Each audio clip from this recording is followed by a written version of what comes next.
মায়ের মরদেহ ঘরে রেখে পরীক্ষা দিচ্ছেন দুই শিক্ষার্থী। শোকে বেহুঁশ স্বজনরা, মরদেহ দাফনের প্রস্তুতি নিচ্ছেন। এমন অবস্থায় মায়ের মরদেহ বাড়িতে রেখে বৃহস্পতিবারের এসএসসি পরীক্ষায় অংশগ্রহণ নিয়েছে দুই শিক্ষার্থী। হাতিয়া ডিগ্রি কলেজের অধ্যক্ষ রহিজউদ্দিন এবং Sunstar institute of technical and BM কলেজের অধ্যক্ষ নাসির উদ্দিন এ বিষয় নিশ্চিত করেছেন।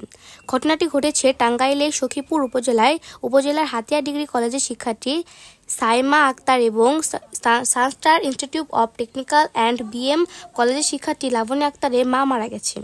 লাবণীর মায়ের জানাজা সকাল 11:30টায় নিজ বাড়িতে অনুষ্ঠিত হয়েছে। সাইমার মায়ের জানাজা পরীক্ষা শেষে বাড়ি ফেরার পর বাদ জোহর অনুষ্ঠিত হবে।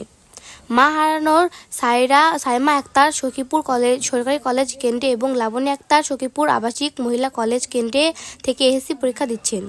আজ সকাল 9:30টার দিকে অষ্টশক্তি চোখে কেন্দ্রে আসেন তারা।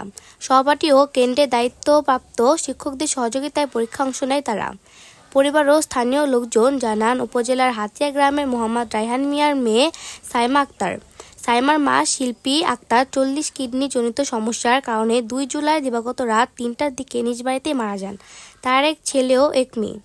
অপরদিকে উপজেলার কচুয়া পশ্চিম পাড়া এলাকার আব্দুল মান্নান মিয়ার মেয়ে লাবণী আক্তার, তার মা সফিরন 45 গত রাত 9:30টার দিকে মারা যান। সর্বশেষ আপডেট পেতে আমাদের চ্যানেলটি সাবস্ক্রাইব করুন। ধন্যবাদ।